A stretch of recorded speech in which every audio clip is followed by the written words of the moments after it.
Mesdames et messieurs, bonsoir.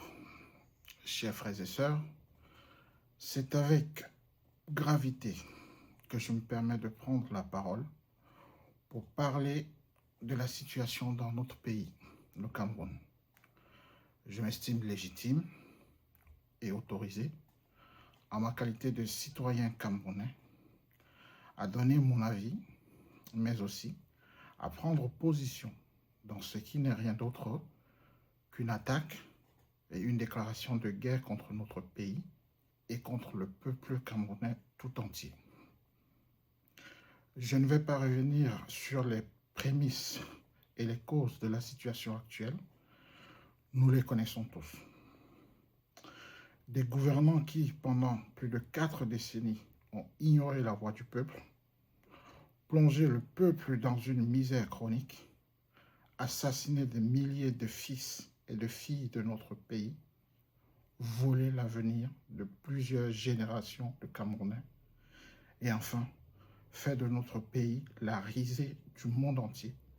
Et ceci n'est que le bout de l'iceberg de tout ce dont ces gens se sont rendus coupables au fil des années. Nous venons d'être témoins de quelque chose d'extrêmement grave et d'absolument inédit dans notre pays.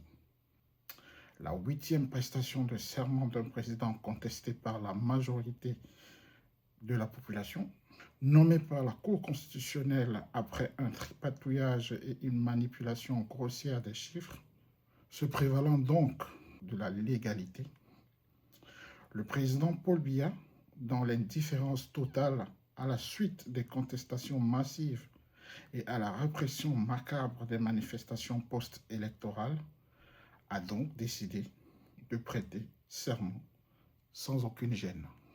De l'autre côté, nous avons le président élu à la majorité des suffrages exprimés par le peuple qui, dans sa souveraineté absolue, a confirmé son choix lors des marches pacifiques violemment réprimées, à la clé des centaines de vies perdues, suivies de 3 jours de ville morte massivement observées, n'en déplaise à certains, menacés d'arrestation et de mort, comme pour dire au peuple que son choix ne compte pas. De ce fait, nous nous retrouvons dans une situation où chacun d'entre nous, de façon individuelle, doit faire son examen de conscience et se prononcer clairement et sans détour. L'heure n'est plus au faux-semblant. Personne ne peut rester neutre ou faire comme si rien ne se passait. Nous nous retrouvons tous face à l'histoire, à notre histoire, et chacun doit dire de quel côté de cette histoire il se tient.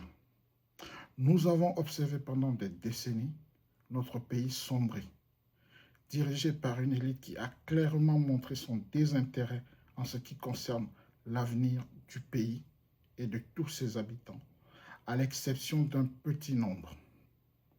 Nous avons vu nos richesses pillées sans vergogne, au profit d'un petit nombre. Nos ressources exploitées sans que cela ne bénéficie au peuple.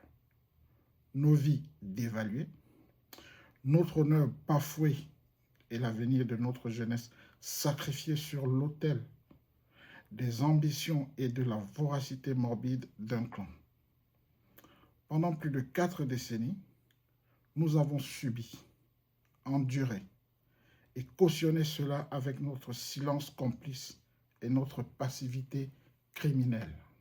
Aujourd'hui, le moment est venu de faire les comptes. Nous avons devant nous une occasion unique de démontrer au monde que nous sommes un peuple résilient, mais aussi exigeant et déterminé. Il est temps que chaque Camerounais, où qu'il soit, se montre à visage découvert et exprime clairement son choix. Est-il du côté du peuple, du Cameroun, ou bien est-il du côté de l'oppresseur, de la division, du tribalisme, de la haine de l'autre, de la gabegie, du despotisme, et j'en passe. Moi, j'ai fait mon choix. J'ai décidé de me mettre du côté du peuple, du côté du Cameroun.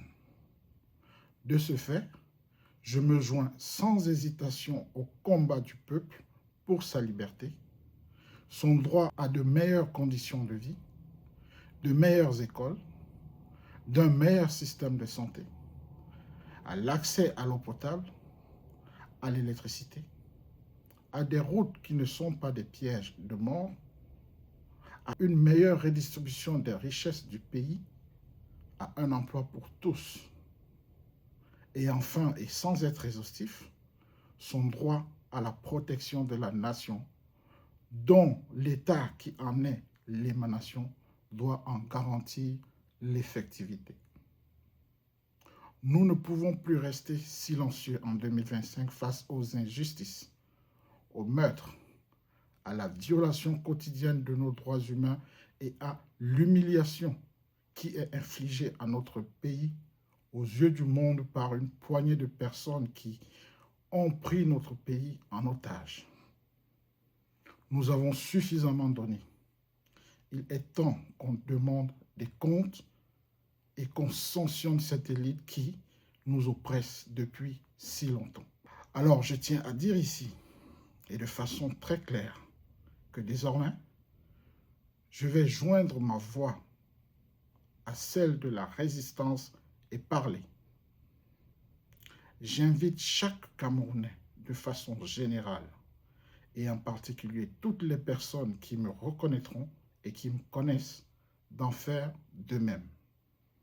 Il est temps que nos voix soient entendues. Tant que ceux qui sont à la tête de l'État sachent que s'ils ne sont pas à la hauteur, nous viendrons les déloger de leur poste et les remplacer. Tant que l'intérêt du pays et celui du peuple passent en premier. Chers frères et sœurs, nous n'avons plus le temps de tergiverser. Nous ne pouvons plus attendre. Nous sommes restés passifs et spectateurs trop longtemps.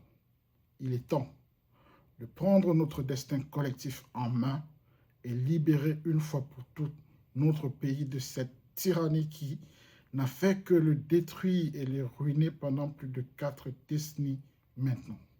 C'est à nous et à nous seuls que cette tâche incombe. Inutile de penser que quelqu'un d'autre s'acquittera de cette tâche à notre place. Parlons d'une seule voix. Marchons d'un seul pas. Ne perdons pas notre objectif en vue. Ne nous laissons pas distraire par la manipulation des mots utilisés pour nous diaboliser, nous culpabiliser et nous invectiver. Notre combat est juste. Et rien ni personne ne pourra nous dissuader de le mener jusqu'au bout, à la victoire finale, la libération totale de notre cher et beau pays. Merci à vous de m'avoir écouté. Joignez-vous au combat. #Ensemble pour le Cameroun. Je vous remercie.